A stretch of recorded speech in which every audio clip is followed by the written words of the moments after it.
The old school way of thinking naturally changes as the years go by. Fashion changes.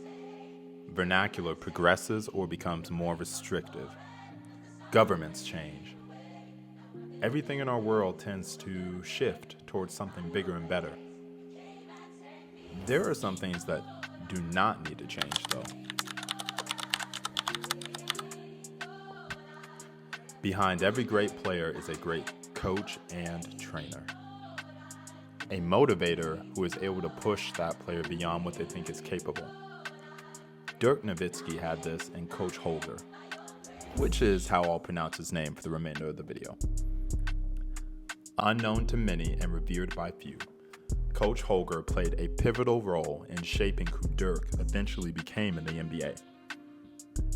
His unorthodox approach to training was uncommon and even looked down upon by some. Let's take a deeper dive into who Coach Holger is and how he became Dirk's personal trainer and mentor.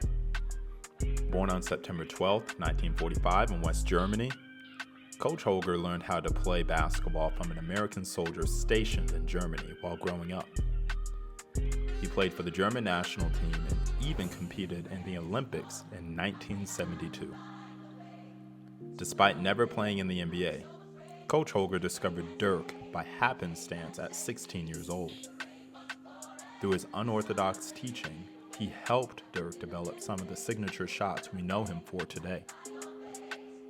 He has continued this teaching to newer generations by opening his own basketball academy, named the Institute of Applied Nonsense. This academy continues the unorthodox trend by putting campers through different types of rigors to expand their game and their minds. Why the nonsense? Why teach basketball in different ways instead of doing things the quote-unquote traditional way? I believe the benefits outweigh the downsides by teaching basketball in a more non-traditional sense. Now, don't get me wrong, fundamentals are absolutely important. Learning how to dribble with your offhand, proper balance on a jump shot, and how to throw different types of passes should take preeminence over abject novelty.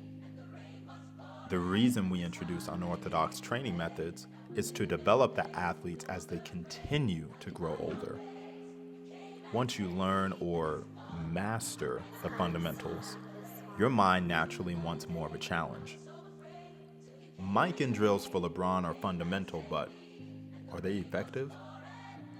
A child that knows how to dribble with their eyes up may not develop as effectively by simply doing stationary dribbling. The goal is development, and development in a way that is both engaging and fun. Novelty does not mean the sacrifice of fundamentals. It means building upon those fundamentals in new ways that still teach the necessities.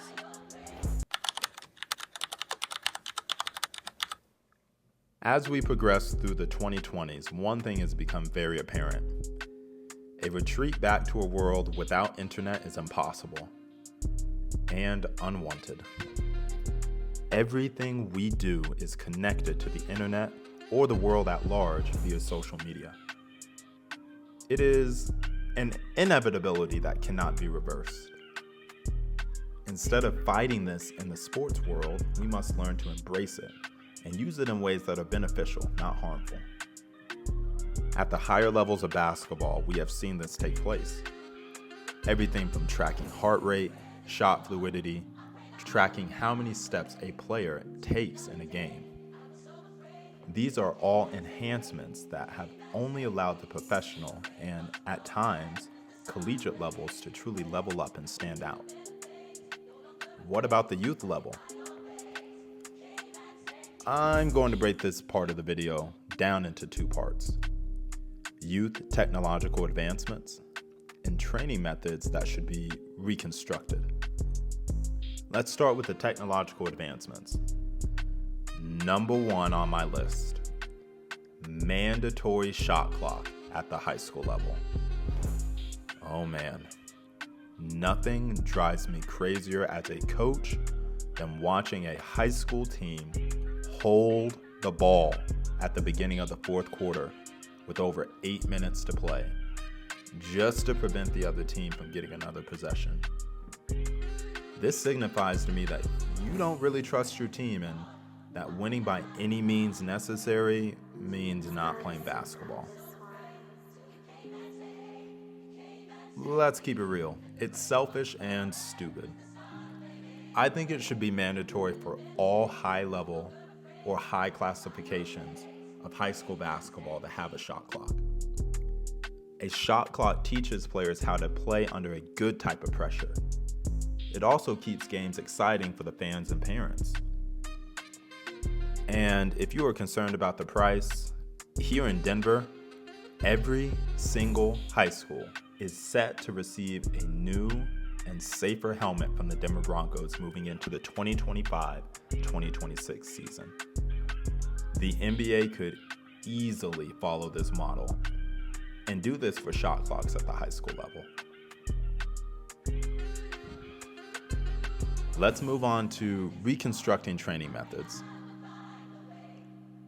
One area in need of reconstruction, especially here in America, is the AAU model. Now, I've touched on this in a previous video, but essentially, fewer games, more practices, not allowing players to compete on 3 to 4 teams in one weekend, and prioritize things like man defense over zone. Another area in need of reconstruction would be the honesty about playing collegiate basketball. As a former professional player and current coach, I do not think we are honest enough about playing collegiate basketball.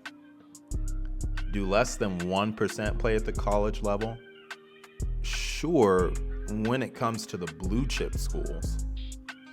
We need to be more honest about the options when it comes to collegiate basketball. JUCO, NAIA, D2, and D3 are all legitimate options. We also need to be honest with our players about where their skill level can land them, if at all. While an individual's own work ethic ultimately determines how far they can go, we should do a better job as coaches at being honest with our players on where they are skill level wise. Not everyone is a Duke or a North Carolina skill level. The final area we can reconstruct would be early specialization. Allow kids to be kids when it comes to playing sports. If they enjoy tennis, golf, water polo, soccer, or any other sport, allow them to play both. The crossover will be beneficial when it comes to basketball, and eventually they will choose their favorite or the sport that they're best at. After saying all that, I've got to say this. Fundamentals still matter. Very much so.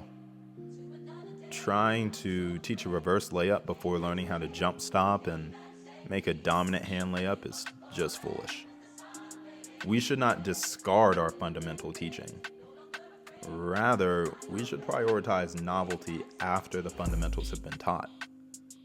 2 examples of phenomenal fundamental teaching stick out. The first is Pistol Pete Maravich. I will never forget in high school when my coach showed us an old black and white video of Pistol Pete teaching ball handling. My mind was blown. His hand-eye coordination, ball speed, and hand strength fascinated my freshman mind.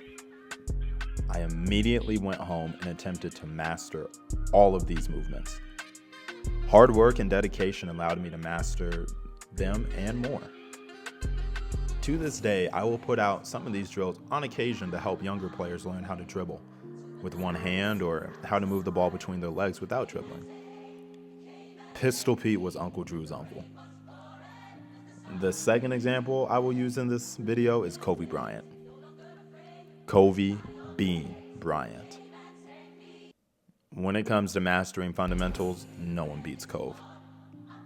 Stories of him spending hours upon hours shooting from the same spot, making sure the ball falls through the net the exact same way every single time.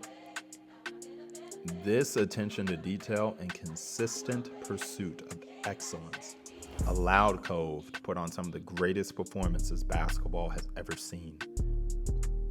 His greatness also spilled over to Gianna and her team. Their obsession with becoming the best basketball players they could be allowed them to play in harmony and with skill.